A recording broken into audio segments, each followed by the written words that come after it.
Et oui. Contrairement à BFM et tout autre média, Tina, nous pensons que cette 14e manifestation contre la soi-disant réforme des retraites marque bien un échec majeur de la politique ultralibérale que Macron voulait imposer. Car il ne faut pas se tromper sur l'objectif majeur de Macron pour son second quinquennat. Il avait reçu mandat de l'internationale capitaliste de briser la démocratie sociale. Il ne faut pas oublier que, en France, sous le régime de la Ve République, nous vivons que dans une respublica qui n'a pas grand rapport avec la démocratie, telle que l'avaient imaginé les Grecs, notamment avec Solon, du 6e au 5e siècle avant notre ère.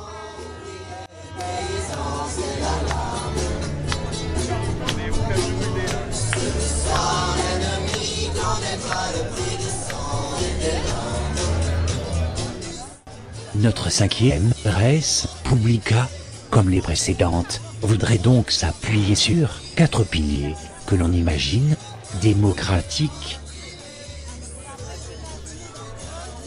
Premier pilier, la démocratie politique, dans laquelle une personne a une voix.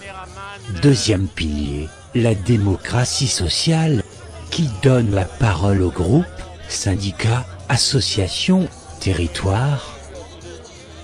Troisième pilier, la démocratie économique, que, depuis Hayek et la doctrine définie dans Law and Economics, il faut maintenir, carrément, au-delà de la délibération politique. Quatrième pilier, la démocratie d'entreprise, qui n'a vraiment jamais existé, même si en 1982, la loi Auroux avait tenté de mettre en avant le citoyen dans l'entreprise. Et donc, en France, subsiste encore un État social qui a pratiquement disparu partout en Europe. Casser cet État social est le grand rêve de tous ces acharnés d'un monde livré entièrement à la loi du marché, libre et non faussé, etc., etc. Casser cet État social suppose de limiter les actions des syndicats, de limiter au minimum les droits des travailleurs, ne serait-ce que pour leur laisser croire que s'ils s'opposent à l'appétit insatiable des actionnaires, eux-mêmes ne survivraient pas. Quel motif trouver pour provoquer la réaction des syndicats et manipuler l'opinion pour parvenir à une désunion totale, voire une guéguerre entre les directions, une guéguerre qui aurait plongé le monde du travail dans la désunion complète? Quel meilleur motif, censé provoquer la colère et la désunion du monde du travail, que de rallonger de 2 ou 3 ans le temps passé au labeur?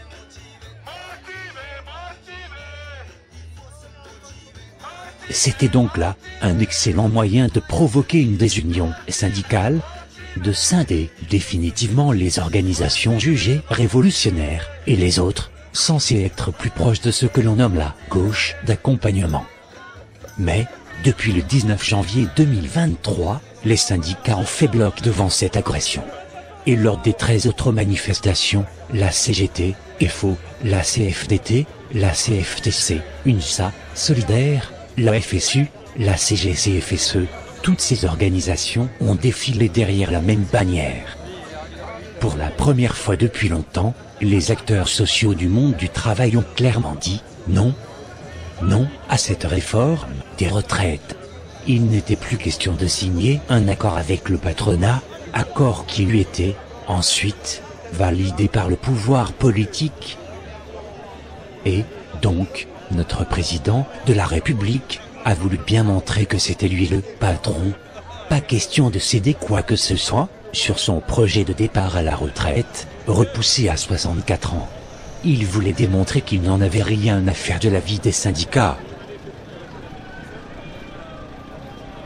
Évidemment, pour s'opposer aux revendications des travailleurs de France, Macron a fait appel à tous les artifices antidémocratiques prévus dans la Constitution. Ces artifices législatifs, réglementaires, n'avaient jamais été utilisés de façon aussi massive. 49.3, article 47, 40, etc. Bien sûr, puisque ces articles sont prévus dans la Constitution, ils sont démocratiques. Aiment à répéter les médias aux ordres des milliardaires. Eh bien, pas du tout. Macron et ses conseillers américains ont appliqué des dispositions, certes écrites dans la Constitution, mais prévues pour des circonstances bien différentes. Cela démontre que l'intention de Macron et de ses acolytes ultralibéraux était de casser cet état social qui s'oppose à leur vision de la société de marché dans laquelle chacun de nous serait en guerre contre tous les autres. Heureusement, le Front uni des syndicats a tenu bon pendant plus de 6 mois. Le monde social n'a pas cédé et même il s'est renforcé. Afin de maintenir sa ligne politique, Macron a été obligé de montrer sa véritable nature fascistoïde. On est loin du jeune apprenti économiste tout droit sorti de son lycée religieux et qui ne ferait pas de mal à une mouche. Ces gens-là sont prêts à tout pour garder leurs privilèges.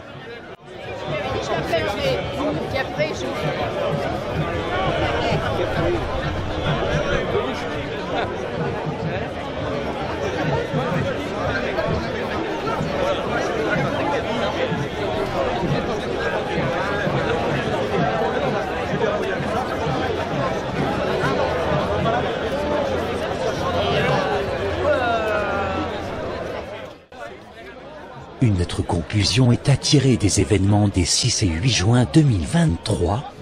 Si le monde des travailleurs a su garder son unité, il doit aussi constater que, seul, il ne pourra se tirer des griffes de l'ultralibéralisme. Il va falloir admettre que le monde politique peut, lui aussi, changer et évoluer pour reprendre le pouvoir sur le monde économique. Car, oui, un autre monde est possible.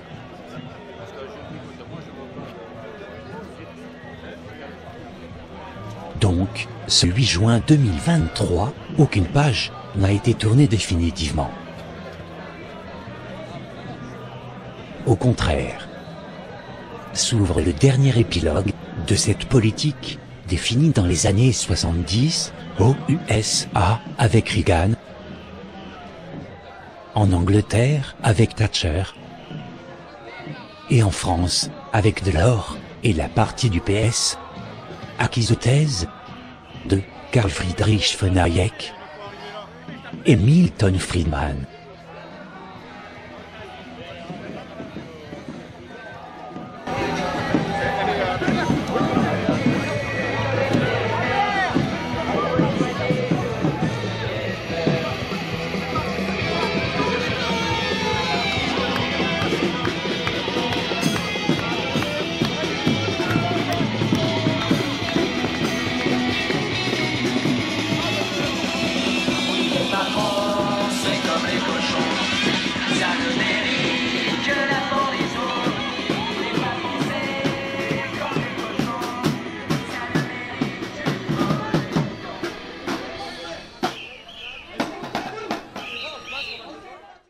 À l'inattendu, unité syndicale, est venue s'ajouter l'unité de la jeunesse. Toutes les organisations lycéennes et étudiantes ont été présentes du premier jour jusqu'à ce 6 juin.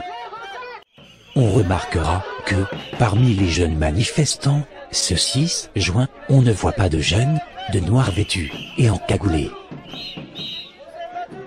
Si, par le passé, parmi ces jeunes, de noirs vêtus, figuraient des individus inquiets pour leur avenir, on y trouvait, hélas, aussi, quelques jeunes, désœuvrés et racolés honteusement par des services de police pas très nets, afin de semer la pagaille dans les cortèges et, ainsi, justifier les interventions policières, plus musclées, comme celle du 1er mai à Bordeaux.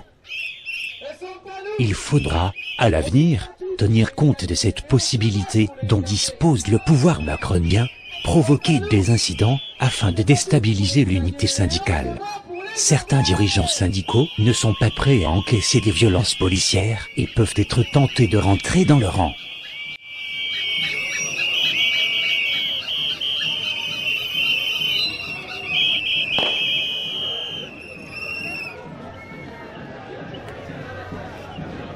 Est-ce que vous voulez mon petit Macron?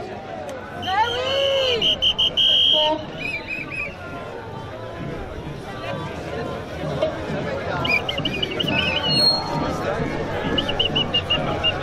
dégager, tu dois dégager, tu dois dégager.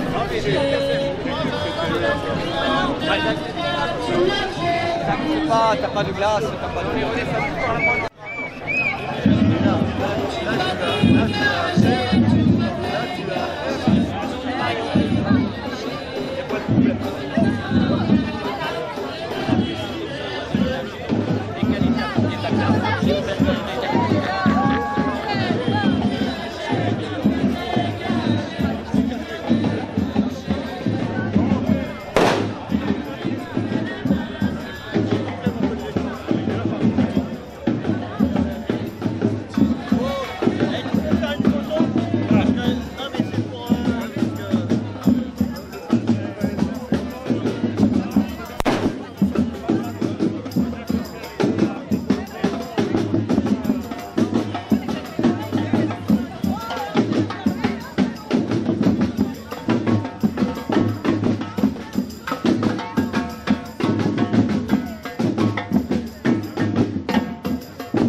En résumé, les combats futurs vont être aussi difficiles. Les macroniens vont tout faire pour privatiser les services publics, l'hôpital, l'école publique, la sécurité sociale, les trains, les services de l'eau, de l'électricité, etc. Ces techniques de privatisation ont été largement facilitées par les plans comptables tels qu'ils ont été définis par la Commission européenne, fin des années 90.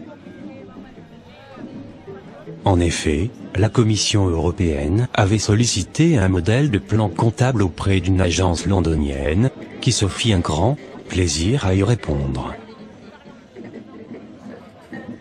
Et, alors, quelle ne fut pas la surprise de ces traders londoniens, de voir que la Commission européenne exigea que ce plan soit obligatoire, tel quel, dans toute l'Europe, sans qu'il ne soit discuté ou amendé. Comme si la comptabilité n'avait qu'un seul but, compter. Or, le but d'un plan comptable n'est pas de compter, mais d'évaluer. C'est aussi à cette époque que, pratiquement toutes les forces politiques européennes ont laissé se mettre en place des structures financières dénommées holding. Ces sociétés financières purent alors pratiquer impunément le leveraged buyout, LBO, qui permet à une société d'acquérir une autre société, appelée société cible, tout en faisant payer à cette société cible le coût de son rachat.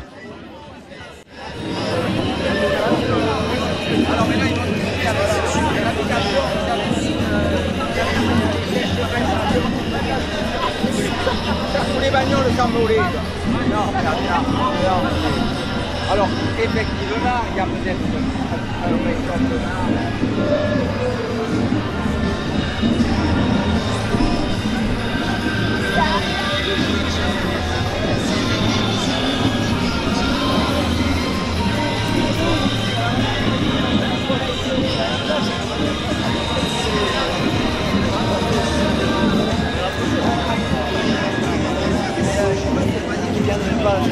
Ah ouais?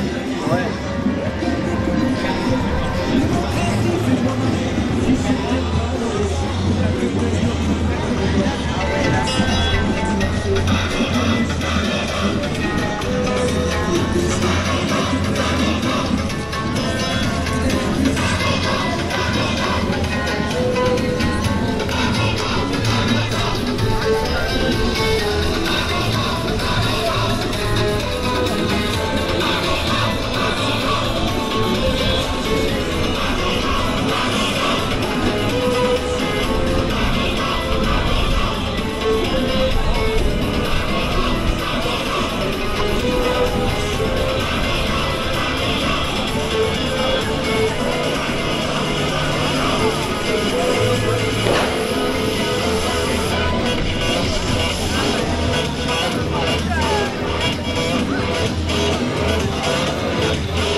il y a pas longtemps.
Pétitionner, débattre à la télé ou gamberger sans te bouger, mais...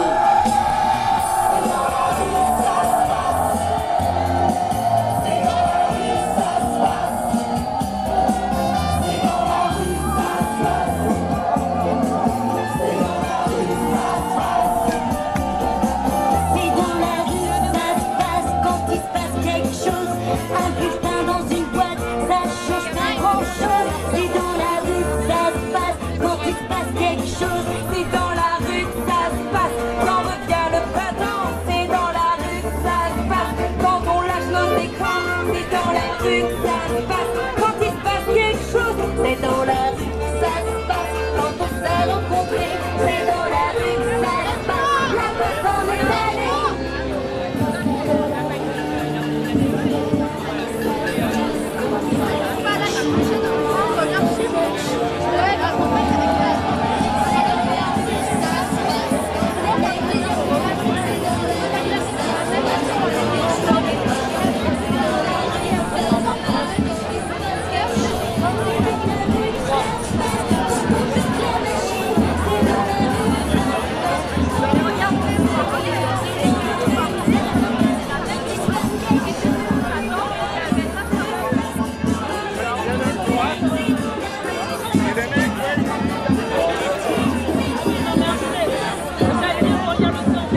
Attends, on va dans le lobby.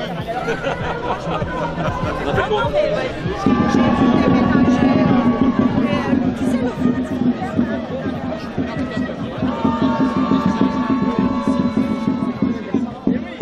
C'est sympa.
Justice de grâce, milice de merde.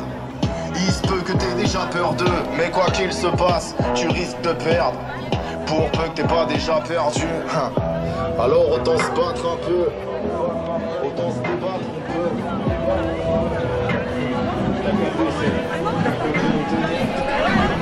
Moi je peux pas ça. Ah bah non, c'est pas quoi, en amont. C'est pas qu'on avait eu, non, mais nous on... Alors,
Solidaire informatique, est-ce que je vous entends là? Est-ce que je vous entends? Solidaire informatique, es-tu là? C'est ça. Voilà, ça c'est pas grave, c'est ça. Ça c'est nous, mais là, par exemple, même si Macron le veut pas, nous on est là. Pour l'honneur des travailleurs et pour un monde meilleur, même si Macron le veut pas, nous on est là. On est là. On est là. Même si Macron le veut pas, nous on est là. Pour l'honneur des travailleurs et pour un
Parce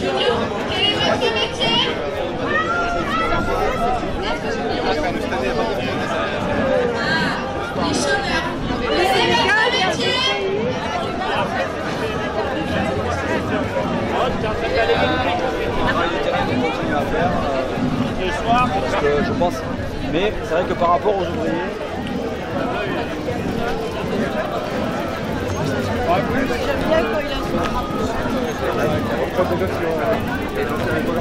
C'était presque 5 fois la même chose. Après, quand il fait ça va, mais sinon, c'est pas la bonne. C'était pour montrer qu'en fait. Voilà, là, il est en retard, on peut être à la chaque dire.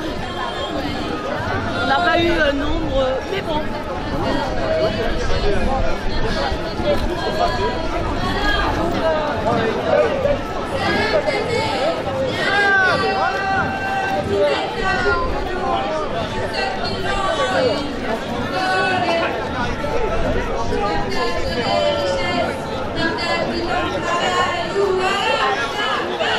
Encore, c'est pas Ah ouais.